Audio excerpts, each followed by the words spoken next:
ఈ రోజుల్లో smart phone చేతిలో ఉంటే చాలు చిన్నపిల్లల దగ్గర నుంచి పెద్దవాళ్ళ దాకా ప్రపంచాన్ని మర్చిపోతూ ఉన్నారు. పొద్దున్న లేచినప్పటి నుంచి రాత్రి పడుకునే వరకు ప్రతి ఒక్కరి లైఫ్లో ఈ 5 లేకపోతే 6 అంగుళాల స్క్రీన్ వాళ్ళ లైఫ్ చుట్టూ తానే తిరుగుతుంది అనుకునే ఎటువంటి అతిశయోక్తి లేదు. Especially school children reels, shorts, online games అంటూ గంటల కొద్దీ టైం వేస్ట్ చేస్తూ ఉన్నారు. దీని కారణంగా వాళ్ళ మెంటల్ హెల్త్ పాడవడమే కాదు, ఎన్నో రకాల సైబర్ క్రైమ్స్ బారిన కూడా పడుతూ ఉన్నారు. కానీ ఇకపై ఇది సాగదు. సోషల్ మీడియాకు ఒక పెద్ద ఫుల్ స్టాప్ పెట్టేందుకు ప్రపంచ దేశాలు నడుం బిగించాయి. 16 ఏళ్లలోపు పిల్లలకు సోషల్ మీడియాను పూర్తిగా బ్యాన్ చేస్తూ బ్రిటన్ ప్రభుత్వం తాజాగా ఒక సంచలన నిర్ణయమే తీసుకుంది. అవును, ఒక సంచలన నిర్ణయమే తీసుకుంది. బ్రిటన్తో పాటు ఇంకా ఏ దేశాల్లో సోషల్ మీడియాపై బ్యాన్ నడుస్తూ ఉంది? మరి భారత్లో కూడా 16 ఏళ్లలోపు పిల్లలకు సోషల్ మీడియా బ్యాన్ చేసే అవకాశాలు ఉన్నాయా? ఒకవేళ ఇండియాలో బ్యాన్ చేస్తే ఎదురయ్యే సవాళ్ళు ఏంటి? దీనివల్ల కలిగే ప్రయోజనాలు ఏంటి? ఈ వీడియోలో డీటెయిల్గా తెలుసుకుందాం. ఇది చాలా ఇంపార్టెంట్ వీడియో, సో స్కిప్ చేయకుండా పూర్తిగా చూడండి. హలో నమస్తే, వెల్కమ్ టు ఆర్ స్ట్రీమ్. నేను సచిన్. ఇక డీటెయిల్గా స్టోరీలోకి వెళ్తే, బ్రిటన్ ప్రభుత్వం 16 ఏళ్లలోపు పిల్లలు సామాజిక మాధ్యమాలు వినియోగించకుండా కంప్లీట్గా నిషేధం విధించింది. పిల్లలపై సోషల్ మీడియా చూపిస్తున్న నెగిటివ్ ప్రభావాన్ని అరికట్టేందుకు, వాళ్ళ భద్రతను కాపాడేందుకు ఈ నిర్ణయం తీసుకున్నామని బ్రిటన్ ప్రధాని కియర్ స్టార్మర్ చెప్పుకొచ్చారు. ఈ నిషేధానికి సంబంధించి పబ్లిక్ ఒపీనియన్, సోషల్ మీడియా కంపెనీల నుంచి అభిప్రాయాలను సేకరించిన తర్వాత ఈ ఏడాది జూలై నెలలోనే ఒక చట్టాన్ని తీసుకురాబోతున్నట్లు బ్రిటన్ ప్రధాని స్పష్టం చేశారు. ఈ కొత్త రూల్స్ ప్రకారం బ్రిటన్లో 16 ఏళ్లలోపు పిల్లలు YouTube, TikTok, Facebook, Instagram, X, Roblox లాంటి టాప్ సోషల్ మీడియా ప్లాట్ఫామ్స్ను వాడడానికి వీల్లేదు. దీనికోసం ప్రతి యూజర్ ఖచ్చితంగా ఏజ్ వెరిఫికేషన్ చేసుకోవడాన్ని బ్రిటన్ ప్రభుత్వం తప్పనిసరి చేసింది. వచ్చే ఏడాదిలో ఈ నిషేధం దేశవ్యాప్తంగా అమల్లోకి రాబోతుంది. అయితే సోషల్ మీడియాపై నిషేధం విధించిన దేశాల్లో బ్రిటన్ మొదటిదేమీ కాదు. ప్రపంచంలోనే మొట్టమొదటిసారిగా 16 ఏళ్లలోపు పిల్లలకు సోషల్ మీడియాను నిషేధించిన దేశంగా ఆస్ట్రేలియా నిలిచింది. గతేడాది డిసెంబర్ 10 నుంచి ఆస్ట్రేలియా అంతటా ఈ రూల్ అమల్లోకి వచ్చింది. దీనికోసం అక్కడి ప్రభుత్వం ఆన్లైన్ సేఫ్టీ అమెండ్మెంట్, అంటే social media minimum age bill 2024, ఇంకా క్లుప్తంగా చెప్పాలంటే ఆన్లైన్ సేఫ్టీ అమెండ్మెంట్ బిల్ 2024 పేరుతో ఒక చట్టాన్ని తీసుకొచ్చింది ఆస్ట్రేలియా. ఈ చట్టం ప్రకారం Facebook, Instagram, threads, X, YouTube, Snapchat, Reddit, TikTok లాంటి ప్లాట్ఫామ్స్ అన్నీ కూడా 16 ఏళ్లలోపు ఉన్న యూజర్స్ అకౌంట్స్ను పూర్తిగా డిలీట్ చేయాలి. అలాగే ఆ టీనేజర్లు కొత్తగా అకౌంట్స్ క్రియేట్ చేసుకోకుండా కఠినంగా చర్యలు తీసుకోవాలి.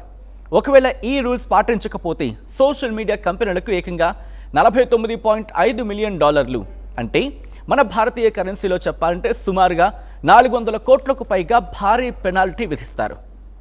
ఆస్ట్రేలియా, బ్రిటన్తో పాటు ఇండోనేషియా కూడా ఇటీవల 16 ఏళ్లలోపు పిల్లలకు సోషల్ మీడియా వాడకంపై ఆంక్షలు విధించింది.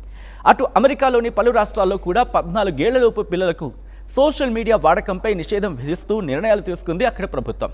అలాగే ఫ్రాన్స్ కూడా 15 ఏళ్లలోపు చిన్నారులకు సోషల్ మీడియాను నిషేధిస్తూ ఓ చట్టాన్ని కూడా తీసుకొచ్చింది, ఆమోదించింది కూడా.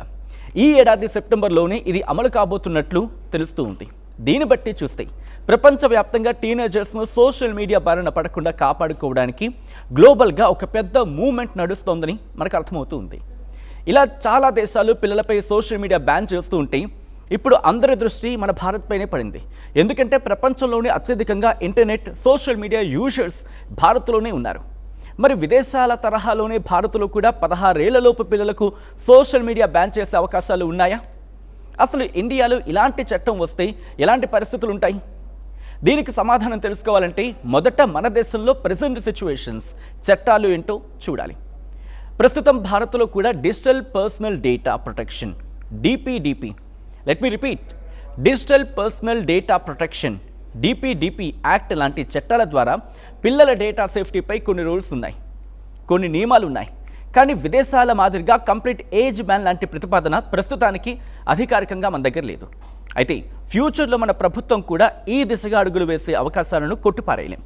ఒకవేళ భారత్లో కనుక 16 ఏళ్లలోపు పిల్లలకు సోషల్ మీడియాను బ్యాన్ చేస్తే మనం ఎలాంటి సవాళ్ళు ఎదుర్కోవాల్సి వస్తుందో ఇప్పుడు చూద్దాం. ఇండియాలో కోట్లాది మంది పిల్లలు ఇంటర్నెట్ వాడుతూ ఉన్నారు. ఒక యూజర్ వయస్సు నిజంగానే 16 ఏళ్లలోపు ఉందా లేదా అని డిజిటల్గా వెరిఫై చేయడం చాలా కష్టమైన టాస్క్. ఆధార్ కార్డ్ లేకపోతే ఇతర ఐడి ప్రూఫ్స్ లింక్ చేయాల్సి వస్తే అది ప్రైవసీ సమస్యలకు దారితీస్తుంది. పిల్లలు తమ పేరెంట్స్ పేరు మీదను లేకపోతే తప్పుడు డేట్ ఆఫ్ బర్త్ ఎంటర్ చేసో అకౌంట్స్ క్రియేట్ చేసే ఛాన్స్ ఉంది. అండ్ దాంతోపాటు విపిఎన్, వర్చువల్ ప్రైవేట్ నెట్వర్క్, ఈ టెక్నాలజీని ఉపయోగించి భౌగోళిక ఆంక్షలను దాటేసి సోషల్ మీడియాను యాక్సెస్ చేసుకునే ప్రమాదం కూడా ఉంది. దీన్ని ట్రాక్ చేయడం ప్రభుత్వాలకు, కంపెనీలకు పెద్ద తలనొప్పిగా మారుతుంది. ఈ రోజుల్లో యూట్యూబ్ లాంటి ప్లాట్ఫామ్స్ కేవలం ఎంటర్టైన్మెంట్ కోసమే కాకుండా ఎడ్యుకేషన్ కూడా పిల్లలకు చెబుతూ ఉన్న సందర్భాలు. ఒక విధంగా చెప్పాలంటే యూట్యూబ్ మాధ్యమంగా కూడా చాలామంది ఎడ్యుకేషన్ క్లాసెస్ ఇస్తూ ఉన్నారు. సో ఎడ్యుకేషన్ కోసం కూడా పిల్లలు వీటిని వాడుతూ ఉన్నారు. ఎంతోమంది విద్యార్థులు కోడింగ్, సైన్స్ ప్రయోగాలు, అకాడమిక్ లైసెన్స్ను యూట్యూబ్ ద్వారా నేర్చుకుంటూ ఉన్నారు. కంప్లీట్ బ్యాన్ విధిస్తే పిల్లల లెర్నింగ్ ప్రాసెస్ దెబ్బతినే అవకాశం ఉంది. మన దేశంలో చాలా ఇళ్లలో పిల్లలకు ప్రత్యేకంగా ఫోన్స్ ఉండవు.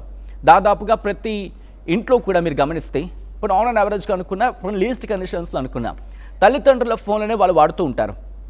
పేరెంట్స్ అకౌంట్ లాగిన్ అయి ఉన్న ఫోన్లను పిల్లలు వాడుతూ ఉంటే దాన్ని కనిపెట్టడం ఏ అల్గారిథంకైనా అసాధ్యం.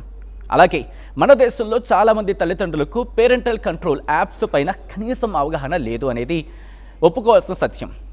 మరి ఒకవేళ పిల్లలపై సోషల్ మీడియా బ్యాన్ విధిస్తే కలిగే ప్రయోజనాలేంటో ఇప్పుడు చూద్దాం. ముందుగా సోషల్ మీడియాకు దూరంగా ఉండడం వల్ల పిల్లల్లో cyber bullying, addiction, depression, insomnia అంటే నిద్రలేమి లాంటి సమస్యలు తగ్గుతాయి.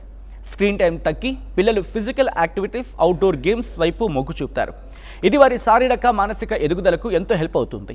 ఇంటర్నెట్లో పిల్లలను టార్గెట్ చేసే ఆన్లైన్ ప్రెడేటర్స్, హ్యాకర్స్, ఫ్రాడ్స్టర్స్ వీళ్ల సంఖ్య రోజు రోజుకు పెరుగుతోంది. సోషల్ మీడియా బ్యాన్ కారణంగా చిన్నపిల్లలు ఇలాంటి ప్రమాదకరమైన వ్యక్తుల బారిన పడకుండా సేఫ్గా ఉంటారు. అలాగే గంటల కొద్దీ పిల్లలు ఫోన్ స్క్రీన్ చూడకుండా ఉంటే తమ చదువుపై, కెరియర్ బిల్డింగ్ స్కిల్స్పై ఎక్కువగా ఫోకస్ పెట్టగలుగుతారు. ప్రస్తుతం వర్చువల్ ప్రపంచంలో బ్రతికే పిల్లలు సొసైటీ, ఫ్యామిలీకి దూరం అవుతున్నారు. అవును, ఎవరైనా మీరు తీసుకోండి, ఇటు పిల్లలు కావచ్చు, సొసైటీ కావచ్చు, ఫ్యామిలీ కావచ్చు, వీళ్ళంతా కూడా కొన్ని సందర్భాల్లో వర్చువల్ ప్రపంచంలో బ్రతికి ఒకరికి ఇంకొకరు దూరం అవుతూ ఉన్నారు. సో పిల్లల సంగతి కూడా అంతే. సో సోషల్ మీడియా వాడకం తగ్గితే వాళ్ళు తమ తల్లిదండ్రులతో, ఫ్రెండ్స్తో క్వాలిటీ టైం స్పెండ్ చేయగలుగుతారు. రియల్ వరల్డ్లో ఎలా బిహేవ్ చేయాలో నేర్చుకుంటారు.